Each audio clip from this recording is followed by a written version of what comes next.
नमस्कार, आपण पाहत आहात महाराष्ट्र व्हायरल न्यूज, सामान्य नागरिकांचा बुलंद आवाज।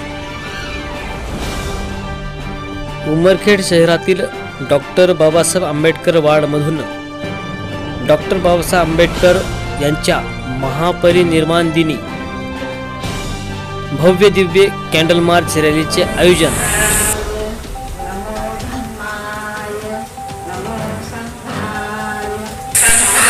दरवर्षीप्रमाणे याही वर्षी महापरिनिर्वाण दिनी कॅन्डल मार्च रॅलीचे आयोजन।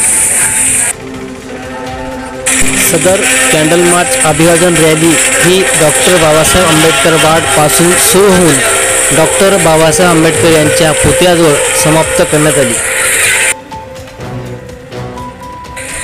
शेकडो भीम अनुयायांनी केले बाबासाहेबांना विनम्र अभिवादन। या कॅन्डल मार्च रॅलीमध्ये मोठ्या संख्येने जनसमुदाय उसळला होता।